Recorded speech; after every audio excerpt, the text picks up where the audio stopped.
ની આસપાસ સરકારી જમીનો પર ગેરકાયદેસર દબાણ વધી જતા તંત્ર દ્વારા મેગા ડિમોલિશન આજે પણ યથાવત રહ્યું છે। જોકે 100 વેપારીઓને ત્યાં નગરપાલિકા દ્વારા નોટિસ ફટકારાઈ હતી, જેમાં ગેરકાયદેસર બાંધકામ, રોડ પરના પથારા, સાર્વજનિકમાં કાચું પાકું બાંધકામ હટાવવા નોટિસ અપાઈ હતી। હમીરજી ગોહિલ સર્કલથી સોમનાથ મંદિર તરફ જવાના રસ્તા પરના દબાણો દૂર કરવાની કામગીરી શરૂ કરાઈ છે। હાલ સોમનાથ મંદિર પાછળના ભાગે મેગા ડિમોલિશન શરૂ છે। જોકે કોઈ અનિચ્છનીય ઘટના ન બને તેને લઈને પોલીસનો કાફલો મોટી સંખ્યામાં તૈનાત કરાયો છે।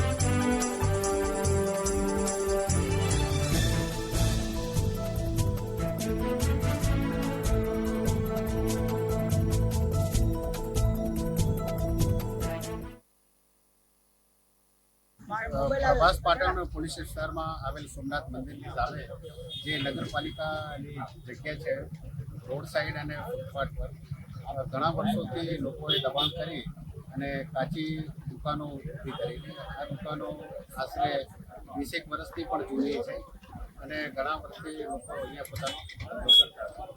જે દબાણો દૂર કરવા માટે ગઈકાલે નગરપાલિકા તરફથી તમામ 144 લોકોને નોટિસ ઇસ્યુ કરવામાં આવી, તેમજ પોલીસ પાસે એમના તરફથી બંદોબસ્તની માંગણી કરી।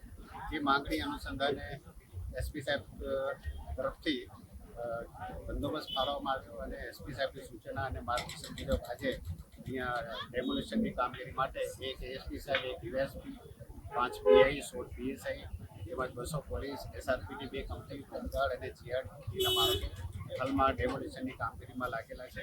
તેમજ જે જગ્યાએ ડેમોલિશનની કામગીરી હાલ ચાલી રહી છે